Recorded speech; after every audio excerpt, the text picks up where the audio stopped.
பற்றினேன் உன் பாதத்தை வெற்றியை தரும் திருச்செந்தூர் வேலுவா நீயே துணை. அற்புத கீர்த்தி வேண்டேன், ஆனந்த வாழ்க்கை வேண்டேன், நற்பொருள் கொள்ள வேண்டேன், நலமெல்லாம் பெருக வேண்டேன். கற்பக மூர்த்தி தெய்வ களஞ்சிய திருக்கை சென்று பொற்பாதம் பிரிந்து பாரு கோயிலை கண்ட உண்மை. இது ஸ்ரீ செந்தூராஜுத்திரம். வாழிய நலம் வாழ்க வளமுடன் வளர்க்க நிரப்பன். நம்ம ஸ்ரீ செந்தூராஜுத்திரம் யூடியூப் சேனலில் தினமொரு தகவல்கள், ஆன்மீக தகவல்கள், ஜோதிடம் சம்மந்தப்பட்ட பதிவுகள், ஜாதக அலசல்கள் அப்படின்னு நிறைய விஷயங்கள் பார்த்துட்டு வரோம். அந்த வகையில் இன்றைக்கி நம்ம பார்க்க போகிறதும் ஒரு ஜாதக அலசல் தான். இது சமுதாய நலன் கருதி, பொது நலன் கருதி ஜாதகரோட மற்ற விவரங்கள் நான் தரல.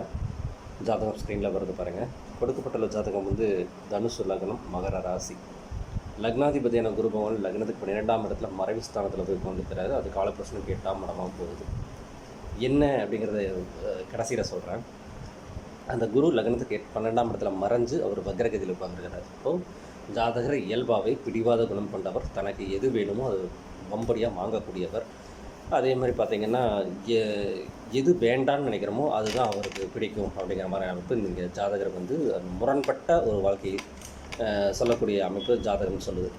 சரி, ராசி அதிபதி யாருன்னு பாருங்கள், சனி பகவான். ராசிநாதன் யார்? சந்திர பகவான், அட்டமாதிபதி. அவர் போய் 2ஆம் இடத்துல. அப்போது பொருளாதாரம் சரி, தனம் சரி, குடும்பம் சரி, வாக்கம் சரி, இவர் என்ன தோணுதோ அதை தான் செய்வார்.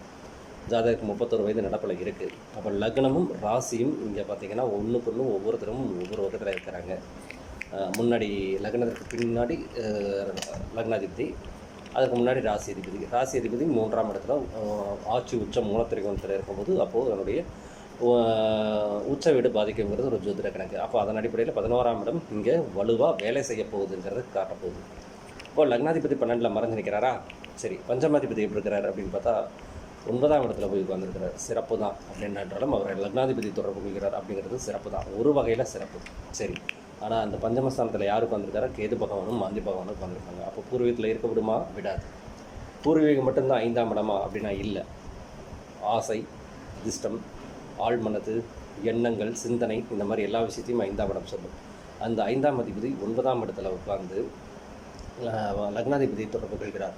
சுகஸ்தானாதிபதியை தொடர்பு கொள்கிறார். 12ஆம் இடத்ததிபதியும் ஆகிறார். அப்போது இந்த கொஞ்சம் கனெக்ட் பண்ணி பாருங்கள். 12ஆம் இடம், 5ஆம் இடம், 4ஆம் இடம் கனெக்ட் பண்ணால் ஒரு ட்ரையாங்கிள் வரும். அதை ஒரு சின்ன ஹிண்ட் வச்சுக்கோங்க. சரி, அதுக்கப்புறம் பாருங்கள், பாக்கியாதிபதினு சொல்லக்கூடியவர் யார்? சூரிய பகவான். அவர் எங்கே போய் உட்காந்துருக்கிறாரு? 6ஆம் இடத்துல போய் உட்காந்துருக்கிறார், மறைஞ்சிட்டார். இப்போ பாக்கியங்கள் இங்கே மறைஞ்சப்பட்டிருக்கு அப்படிங்கிறது ஒரு சின்ன கணக்கு. அங்கே யார் சேர்ந்துருக்காங்கன்னு பார்த்தீங்கன்னா புதன் சுக்கிரன் இணைவு. இந்த லக்னத்திற்கு புதன் கலத்தர ஸ்தானாதிபதி மற்றும் பாதகாதிபதி சுக்கிரனோட இணைஞ்சு உட்காந்துருக்கிறார். அப்போது நம்ம சொல்ல வர பாயிண்ட் என்ன அப்படின்னா, இவர் முறையற்ற காதலில் போய் சிக்கியிருக்கிறாரு அப்படிங்கிறது தான் இந்த ஜாதகத்துடைய உண்மை நிலைப்பாடு. இவர் 28வது வயதில் ஒரு காதல் வந்திருக்கு. அந்த காதல் தோல்வியில் முடிஞ்சிருச்சு. அதுக்கப்புறம் ஒரு வருஷம் சும்மா இருந்துட்டு 29வது வயதில் ஒரு முறையற்ற காதல். அதாவது இவர் வயது 30, அவர் காதல் பண்ணக்கூடிய பெண்ணுடைய வயது 37. எப்படி இருக்குன்னு பாருங்கள். செவ்வாய் குருவை தொடர்பு கொள்வதால், அந்த குரு தனது 7ஆம் பார்வையாக புதன் சுக்கிரன் சூரியனை தொடர்பு கொள்வதாலும் இது முறையற்ற காதல். ஏன்னா 5ஆம் இடத்துல கேது வேறு உட்காந்துருக்கிறாருங்களா. நடக்கிற திசை பார்த்திங்கன்னா ராகுவே திசை நடத்துகிறார். ராகு திசை எப்படி? சுயசாரத்தில் சுக்கிரனோட வீட்டில், சுக்கிரனுக்கு 8ல் சுக்கிரன் ஆட்சி பலம். அப்போ ராகு சுக்கிரனை போல செயல்படக்கூடிய அமைப்பை அந்த 11ஆம் இடம் சொல்லக்கூடியது, அந்த அபிலாஷைகள்னு சொல்லக்கூடிய இடத்த பார்த்து ராகு திசை நின்று நடத்துகிறாரு. அப்படிங்கும்போது இவருக்கு என்னென்ன தோணுதோ அதுதான் பண்ணுவார். அப்போ இந்த முறையற்ற காதல் சமுதாய ரீதியாக அங்கீகரிக்கப்படுமா அப்படின்னா தாயுடைய கேள்வி. அது கண்டிப்பாக வேண்டாம். அது ஜாதகருக்கும் நல்லதல்ல, சமுதாயத்துக்கும் நல்லதில்லைங்கிறத அட்வைஸ் பண்ணி அவரை கொஞ்சம் பொறுத்து இருந்து வேறு ஒரு திருமணத்துக்கு ஏற்பாடு பண்ண சொல்லியிருந்திருக்கும். இப்போது இந்த ஜாதகருடைய மனநிலை எப்படி இருந்திருக்கும் பாருங்கள். தனக்கு ஒரு காதல் தோல்வி, அதை அடுத்து அதை ஃபீல் பண்ணிகிட்டு இருக்காமல் அடுத்த ஒரு வருஷத்தில் அடுத்த கட்ட வாழ்க்கைக்கு நகர்வதுங்கிறது சிறப்பு தான். அதுதான் நான் சொன்ன முதல்ல 5ஆம் அதிபதி லக்னாதிபதி தொடர்பு கொள்வது சிறப்பு. ஆனால் விரயஸ்தானத்தை கையில் வச்சுருக்கிறாரே. இங்கே குரு பகவான் என்னதான் நார்மலாக இருந்தால் பரவாயில்ல, அவருக்கு லக்னத்துக்கு 12ஆம் இடத்துல மறைஞ்சு காலபுருஷனுக்கு 8ஆம் இடமான விருச்சிகத்தில் போய் உட்காந்துருக்கிறார். அப்போ அங்கே குரு முக்காடு போட்டு தப்பு செய்யக்கூடிய அமைப்பை போயிருக்கிறார். ஏன்னா வக்ரகத்தில் உட்காந்துருக்கிறார் அப்படிங்கிற அமைப்பு. 2வது வக்ரம் பெற்ற புதனை பார்க்கிறார். அங்கே புதன் சுக்கிரன் இணைவு மதனகால ராஜாகோபால யோகம் அப்படின்னு நம்ம சொல்லுவோம். அதே மாதிரி சிவராஜ யோகம்னு நம்ம சொல்லுவோம். இந்த மாதிரி யோகங்கள் கொடுத்தாலும் அந்த 7ஆம் இடம்ங்கிற ஒரு விஷயமும் 12ஆம் இடம்ங்கிற ஒரு விஷயமும் மறைமுகமாக தொடர்பு பெறும்போது நடக்கும் திசையும் அதுக்கு சப்போர்ட் பண்ணும்போது ஜாதகர் இதை நோக்கி சென்று விட்டார் அப்படின்னு தான் எடுத்துக்க வேண்டியதாக இருக்குது. ஸோ அப்போ இந்த முறையற்ற காதலை ஜாதகர் கொண்டுட்டு அவங்க அம்மாவையும் துன்பப்படுத்தி அவரும் கஷ்டப்பட்டு வீட்டில் எல்லாத்தையும் கஷ்டப்படுத்திகிட்டு இருக்கக்கூடிய அமைப்பில் இந்த ஜாதகம் நம்மளோட பார்வைக்கு வந்தது. இங்கே அது மட்டும்தான் காரணமாக அப்படின்னு பார்த்தோன்னா அதுவும் கிடையாது. துணை காரணங்களாக சனி செவ்வாயின் சமசப்தம பார்வையும் ஒன்று.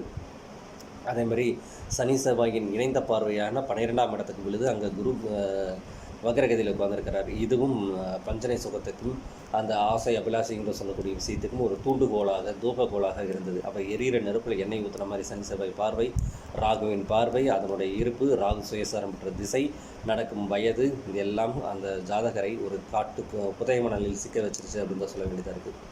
ஸோ அதிலிருந்து வெளியே வந்து விட்டு ஜாதகர் அடுத்த வாழ்க்கையை நோக்கி கண்டிப்பாக நகரணுங்கிறதுக்கான பரிகாரங்களும் வாழ்வியல் முறைகளும் சொல்லப்பட்டிருக்கு. சில கோவில்களும் சொல்லியிருக்காங்க. போயிட்டு வந்தால் ஜாதகர் வாழ்க்கை சிறப்பாக இருக்கும். இன்னும் ராகு 18 வருஷம் திசை நடத்த போகிறார் இல்லைங்களா? ஸோ அப்போ இதுதான் கண்டதே காட்சி கொண்டதை கூடன்னு ஜாதகர் போயிடக்கூடாது. ஏன்னா முயற்சி ஸ்தானாதிபதி அங்கே ஆட்சி பெற்று வைத்திருக்கிறாரே, அது சனி பகவானாக போகிறாரா, அது செவ்வாய் பார்க்குறாங்களா விரையாதிபதி. அப்போ அந்த குருவின் பார்வை இங்கே வந்து மட்டுப்படாமல் போயிடுச்சு அப்படின்னு தான் சொல்ல வேண்டியதாக இருக்குது.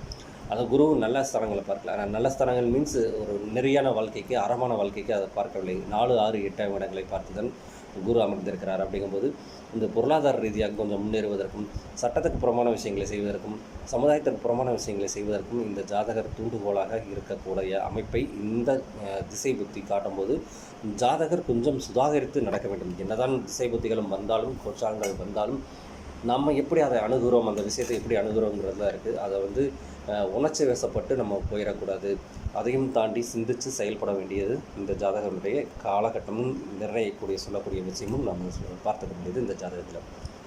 இது வரைக்கும் ஜோதிட சொந்தங்கள் என்னுடைய பதிவுகளை பார்த்து சப்ஸ்கிரைப் செய்த அனைத்து நல்ல குணங்களுக்கும் நன்றி. இனி செய்யப்போகும் அனைத்து நல்ல குணங்களுக்கும் நன்றிகளும் வணக்கங்களும் வாழ்த்துக்களும்.